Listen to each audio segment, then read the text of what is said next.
Let's talk about someone who is also going to be making some noise this October, and that is Connor Bedard. Hell, he was making noise in the preseason in September, Steven. We were watching clips on yesterday's show of him ripping his way through the neutral zone, generating beautiful scoring chances. Frank says 100 points is a possibility next year. I want you to give me a floor and ceiling for Connor Bedard this season. I don't think 100 is going to happen. As much as I love what he's able to do, that's just, yeah. And I know how special of a player it is. You just look at the history of the last 15 years. 100 points as a rookie is essentially impossible. With Bedard, I think 90 points is what I'd go for as the high. I think he'll get 35 goals this year. He's just got an unbelievable shot. And you hear guys that he trains with, NHL players that are saying, like, we don't see guys come through with shots like this pretty much ever. So I think, I'd say 70 to 90 is really kind of where I'm looking at here. I like that the fact that he's going to be playing there with Taylor Hall expected. Tyler Johnson there is another option. I feel like Bedard makes everyone around him better. He's done it at every level. And I know people are concerned and saying, oh, he's not this huge guy, but he throws hits. He can play physical. Now, hitting a third pairing defenseman on the Brandon Wheat Kings is a bit different than going up against like Radko Gudas. But the one thing that he is able to do is he's just willing to put himself in these situations. He's willing to do everything. And guys like this don't come around often. So we've been talking about how special he is for a few years now. And I'm really excited to finally get to see him play meaningful games again. All right. Well, at least you said 90. So my 100 doesn't make me batshit crazy then. So it's not crazy. I like where your head's at. So we know that Bedard is sort of the runaway favorite for the Calder this year. And as Connor McDavid's rookie year will remind us, it's also about health. But give us a under the radar guy who will be in the conversation that you think could make some noise.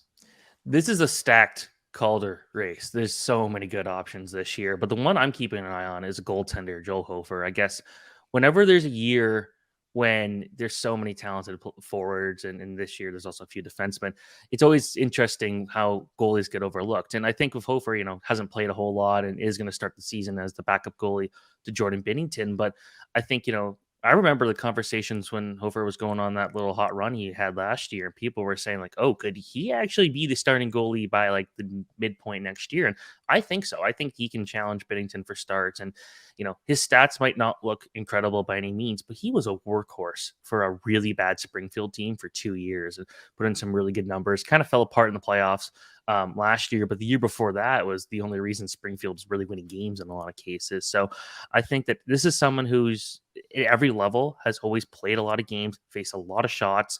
So he's ready for that. And I think with St. Louis, there's an opportunity here with Binnington just being so up and down that maybe we're seeing a different number one goalie by December. I also want to talk about, you study the preseason, you watch more hockey than anyone I know, Steven.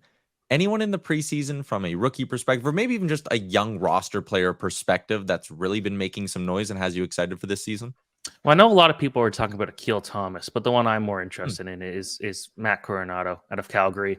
Going out there, he's got 4 goals, 7 points, just playing some great hockey. And we saw him play like some of his best hockey at the end of his NCAA career. And then he went over and played at the World Championship and was almost a point per game. And I know it's easy to overlook the World Championship, but that's a guy that was his first real time playing against pro quality players and was standing out. And yeah, it wasn't the best group of players, but I thought that he just showed that he had the speed, the skill, the playmaking. He was never intimidated under pressure. He looked really good. So, the Calgary Flames have a good one there in Matt Coronado. I think he's someone where I don't have him super high on my Calder rankings list, but I do think that he is going to just make some noise because Calgary is a team of opportunity this year. And I think that he's in the old regime, they didn't love giving the smaller guys a chance. But I think in this situation, you got to start fresh and look at him and say, yeah, he's going to be a big contributor for a long time. So I think he'll be one based off this preseason.